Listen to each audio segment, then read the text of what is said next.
Hello friends, ई सकुंदम के learning platform पे आप सभी का स्वागत है। I hope you all are doing great. आज के इस वीडियो में हम बात करने वाले हैं द स्पेशल मैरिज एक्ट 1954 और क्या विशेष विवाह अधिनियम राइट टू प्राइवेसी को वायलेट करता है, इसके बारे में। तो ये सुर्खियों में इसलिए है क्योंकि विशेष विवाह अधिनियम 1944 की क्या कुछ धाराएं निजता के अधिकार यानी कि राइट टू प्राइवेसी का उल्लंघन करती है, इसको लेके एक याचिका सुप्रीम कोर्ट में दाखिल की गई है, जिसमें इसका जिक्र किया गया है और कहा गया है कि विशेष विवाह अधिनियम 1954 में जब मैरिज ब्यूरो में शादी के लिए रजिस्ट्रेशन के लिए जाना होता है तो उसमें 30 दिन पहले लड़का और लड़की यानी कि दोनों को अपनी निजी जानकारी सार्वजनिक करने के लिए कहा जाता है। याचिका दायर जिन्होंने की है उनका यही कहना है कि ये उनके निजता के अधिकार यानी कि राइट टू प्राइवेसी का उल्लंघन है।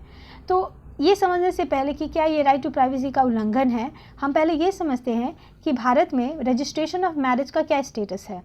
तो शादी एक बार जब सोलेमनाइज यानी कि जब एक बार शादी हो जाती है, जैसे आप हिंदू हैं, क्रिश्चियन हैं, जो भी है, आपने अपने रिचुअल के हिसाब से शादी की, देन आप उस शादी को रजिस्टर करते हैं। तो अगर आप हिंदू हैं या फिर आप बाकी भी रिलीजन फेथ को बिलोंग करते हैं तो अलग अलग है। अभी अगर आप हिंदू हैं यानी कि अगर आप हिंदू हैं, बुद्धिस्ट हैं, जैन हैं या सिख हैं, यानी कि अगर आप इंडिक फेथ से बिलोंग करते हैं और लड़का और लड़की दोनों इंडिक फेथ से बिलोंग करता है तो शादी रजिस्टर्ड होती है हिंदू मैरिज एक्ट 1955 के तहत। तो हिंदू मैरिज एक्ट किन पे एप्लीकेबल होती है? जब पति और पत्नी दोनों हिंदू हैं, बुद्धिस्ट हैं, जैन हैं, सिख हैं, तो शादी होने के बाद शादी जो रजिस्टर होगी वो इस एक्ट के अंतर्गत होगी। लेकिन जब हस्बैंड या वाइफ में से दोनों एक धर्म से बिलोंग नहीं करते यानी कि दोनों हिंदू नहीं हैं, जैसे लड़की हिंदू है, लड़का मुस्लिम है, क्रिश्चियन है, पारसी है, किसी अलग धर्म से है, तो जो शादी जो रजिस्टर की जाती है वो इस द स्पेशल मैरिज एक्ट 1954 के तहत की जाती है। समझ में आया यहाँ तक? अब हम बात करते हैं कि मैरिज को रजिस्टर करना ही क्यों ज़रूरी है। तो मैरिज को रजिस्टर करना इसलिए ज़रूरी है क्योंकि अगर शादी का रजिस्ट्रेशन नहीं होगा तो इससे सबसे ज़्यादा जो प्रॉब्लम है वो महिलाओं पे यानी कि पत्नी और उसके बच्चों पे होती है। क्योंकि कितनी बार देखा गया है कि पहले से शादीशुदा मर्द होता है, उसने दोबारा शादी कर ली तो दूसरी शादी का तो वैसे भी वैल्यू नहीं रहेगा बिकॉज इट्स इलीगल। उसके बाद प्रॉपर्टी डिस्प्यूट में आपको बताना होता है कि आप इसकी पत्नी हैं। जब बच्चे की कस्टडी की बात आती है तब भी आपके पास एक प्रूफ होना चाहिए कि आप शादीशुदा हैं, ये आपके हस्बैंड हैं, आपने शादी की है। तो ये बहुत ज़रूरी है, एक तरह से सोशल सिक्योरिटी के लिए एज अ एविडेंस आपको बहुत हेल्प करता है। उसके बाद जब आपका हैरासमेंट होता है तो मैट्रिमोनियल मेंटेनेंस केसेस में आपकी शादी का रजिस्ट्रेशन बहुत ही इंपॉर्टेंट है। उसके बाद इसका एक एविडेंस यानी एक सबूत के तौर पे आप इसको प्रेजेंट कर सकते हैं जब बात आती है बच्चों की कस्टडी की, राइट ऑफ चिल्ड्रन, बाकी सारी चीज़ों। एंड एक डेटाबेस भी तैयार होता है देश में जो कि बहुत ही इंपॉर्टेंट होता है। तो मैरिज रजिस्ट्रेशन बहुत इंपॉर्टेंट है, इसीलिए सरकार पेपर में ऐड भी देती है कि शादी का रजिस्ट्रेशन अवश्य कराएं। अब हम बात करते हैं स्पेशल मैरिज एक्ट 1954 के बारे में, जिसको लेके याचिका दायर की गई है। तो ये एक्ट आया ही क्यों था? तो ये एक्ट इसलिए आया था कि जिस टाइम पे देश आज़ाद हुआ था उस टाइम पे कास्ट रिलीजन के नाम पे बहुत ही ज़्यादा बटा हुआ देश था। वो तो खैर अभी भी है, बट इसी जो हमारे सोसाइटी जो इतनी रिजिड है, जहाँ पे एक धर्म के लोग दूसरे धर्म से शादी करना अभी भी इम्पॉसिबल माना जाता है। इंटरकास्ट मैरिजेस अब कॉमन हो गए हैं पर तब नहीं थे। तो ऐसे सिचुएशन को, इस तरह के जो टैबू होते हैं सोसाइटी में, इसको ईज़ करने के लिए, एक समरसता लाने के लिए इस एक्ट को लाया गया था, स्पेशल मैरिज एक्ट 1954, जिसके तहत अलाउ किया गया था इस तरह की शादियों को जहाँ पे आपका धर्म नहीं देखा जाएगा, आपकी जाति नहीं देखी जाएगी, आप अपनी शादी को रजिस्टर कर सकते हैं। तो यहाँ पे शादी रजिस्टर करने के लिए कुछ सेक्शंस है, कुछ कंडीशंस है जो इम्पॉर्टेंट है। सबसे पहला कंडीशन तो वही है जो मैंने आपको बताया कि अगर मियाँ और मतलब मियाँ बीवी या फिर पति पत्नी दोनों अगर एक ही धर्म से बिलोंग करते हैं, अगर इंडिक फेथ से बिलोंग करते हैं तो यहाँ पे ये नहीं करेंगे रजिस्टर, वो हिंदू मैरिज एक्ट में करेंगे। अगर दो अलग धर्म हैं तब इस एक्ट के तहत आपका रजिस्ट्रेशन होता है। इसमें भी कुछ कंडीशंस है सेक्शन 4 में। उस कंडीशन में सबसे पहला कंडीशन ये है कि जिससे शादी हो रही है वो पहले से शादीशुदा नहीं होना चाहिए, फर्स्ट कंडीशन। सेकंड कंडीशन कि दोनों पति पत्नी या फिर लड़का या लड़की दोनों बहुत ही सोच समझ के साथ अपनी सहमति देने में सक्षम हो, यानी कि वो उनको कोई मेंटल प्रॉब्लम ना हो, वो अपनी मर्जी से, अपनी सहमति से ये शादी करना चाहते हैं। इस बारे में आपको कंसेंट देना पड़ता है कि आपको कोई मेंटल प्रॉब्लम नहीं है, आपको कोई अटैक नहीं आया है। तो एक तरह से देखते हैं कि आप पे कोई दबाव नहीं है, आप अपनी मर्जी से शादी करना चाहते हैं। तीसरी चीज़ जो देखी जाती है वो ये कि लड़का 21 साल का है, लड़की 18 साल की है। मतलब जो एज क्राइटेरिया होता है शादी करने के लिए वो फुलफिल होना चाहिए। ऐसा नहीं कि 16 साल की लड़की जाके कहे कि हम इस एक्ट के तहत शादी दर्ज करा लेंगे, तो ऐसा नहीं होता।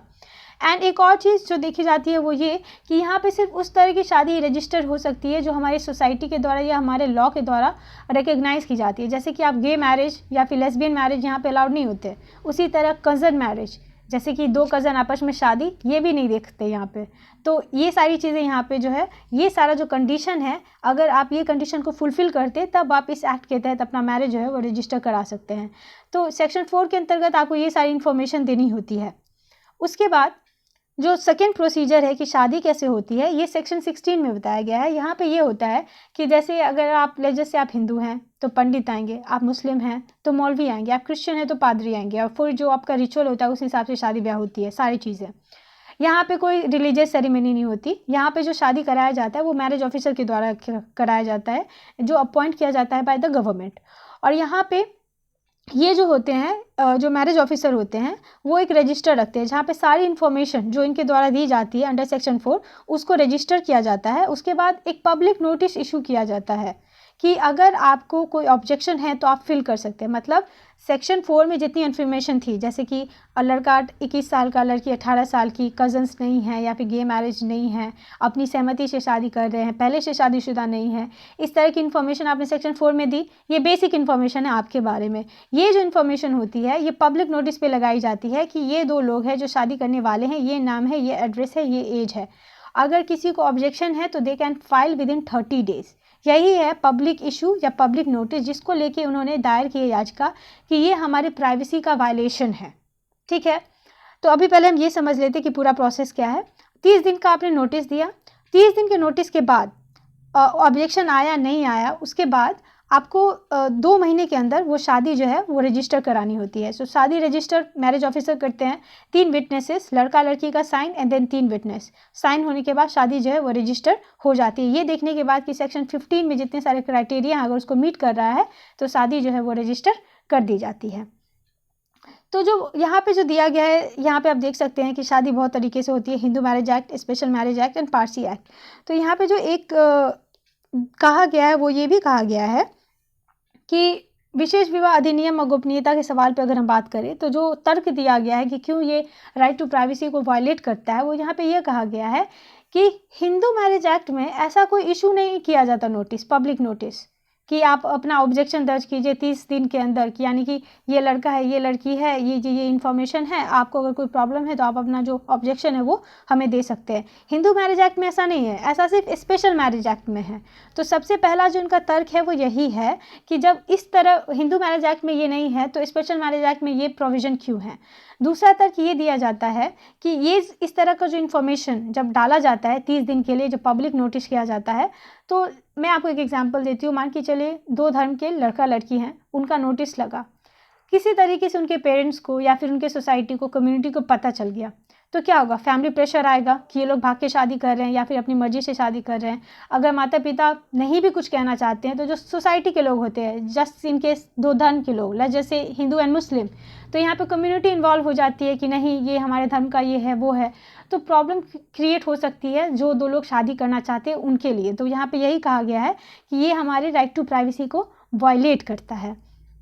यही है कि राइट टू प्राइवेसी हमारा फंडामेंटल राइट है अंडर आर्टिकल 21, इसको ये वायलेट करता है। ये याचिका जिन्होंने दायर की है उनका कहना है।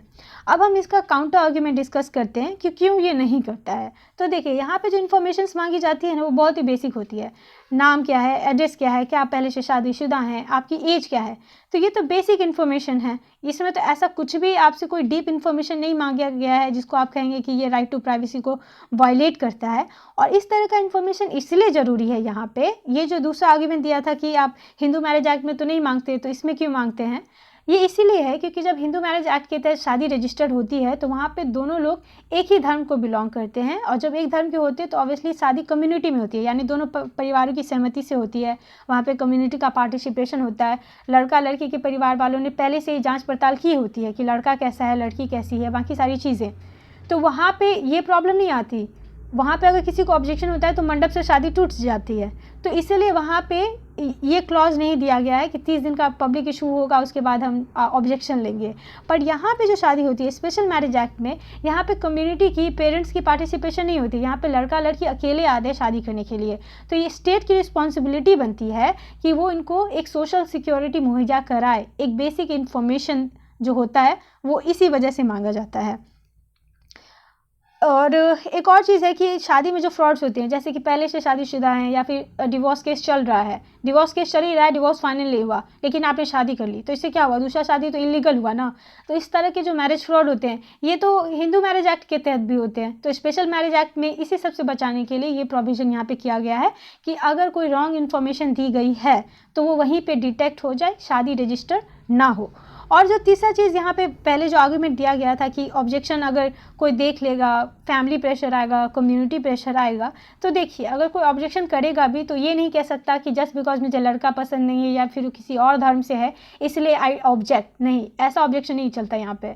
आप ऑब्जेक्ट कर सकते हैं सेक्शन 4 में जो इन्फॉर्मेशन इनके द्वारा दी गई है, क्या वो गलत है, यानी ये 18 साल 21 साल, क्या ये आपस में कज़न्स नहीं है या गे नहीं है, क्या ये अपनी मर्ज़ी से कर रहे हैं, क्या पहले से शादीशुदा हैं। अगर इस तरह की इन्फॉर्मेशन में अगर इन्होंने गलती की है तब आप ऑब्जेक्ट कर सकते हैं। आप इस बेसिस पे ऑब्जेक्ट नहीं कर सकते कि किसी और धर्म से है या फिर हमारी मर्ज़ी नहीं है, क्योंकि लड़का लड़की अगर बालिग है तो आपकी मर्ज़ी हो ना हो उसका कोई मतलब नहीं होता। और अगर कोई ऑब्जेक्शन आता भी है तो ये जो वेरिफिकेशन है ये मैरिज ऑफिसर के द्वारा किया जाता है। तो इसलिए ये कहना कि अगर फैमिली को पता चलेगा तो प्रेशर आता है, शादी नहीं होती, ऐसा नहीं होता। And the next thing is कि जब हम बात करते हैं ना फंडामेंटल राइट्स की, तो we talk very much about rights, पर एक चीज़ हमेशा याद रखनी चाहिए कि ये एक रिजनेबल रिस्ट्रिक्शन के साथ आते हैं, ये एब्सोल्यूट नहीं होते हैं। ये राइट्स जो है रिस्ट्रिक्शंस के साथ आते हैं एंड रिस्पॉन्सिबिलिटी के साथ आते हैं। और एक और चीज़ जो लाइन बहुत ही हैंडी होगा आपके लिए, क्योंकि अभी आप देख रहे होंगे सुशांत सिंह राजपूत केस में भी जो व्हाट्सएप चैट्स जो आ रहे हैं या फिर जो एनसीबी जो व्हाट्सएप चैट जो कर रही है, तो एक क्वेश्चन आया है कि क्या ये राइट टू प्राइवेसी को वायलेट करता है। तो आप ये लाइन हमेशा यूज़ करें, where privacy ends where crime begins. ये जो निजता है वो वहीं पे ख़त्म हो जाती है जहाँ पे क्राइम होता है। अब कोई मर्डर कर देगा अपनी वाइफ का और ये कहेगा कि ये मेरा राइट टू प्राइवेसी है, you can not report about this, ऐसा थोड़ी होता है।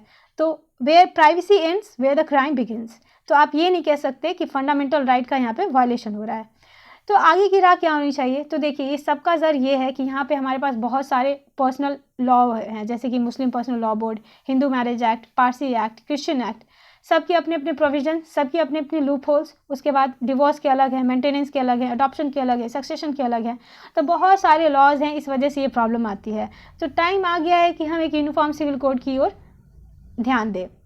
दूसरा चीज़ यहाँ पे ये भी कहा गया है कि ये जो प्रोविज़न है इशू नोटिस वाला, ये तो दूसरे एक्ट में भी जो है उसको अलाउ करना चाहिए। यहाँ पे याचिकाकर्ता कह रहे हैं कि इसको हटा दो, लेकिन जो एक्सपर्ट्स हैं उनका कहना है कि नहीं, जो हिंदू मैरिज एक्ट है उसमें भी आप इसको अलाउ कीजिए, क्योंकि बहुत बारी देखा गया है कि लड़का कहता है कि हमारा डिवोर्स हो गया है, बट एक्चुअल में होता है कि केस चल रहा होता है, डिवोर्स नहीं हुआ होता, तो जो मैरिज करता है वो इलीगल होता है।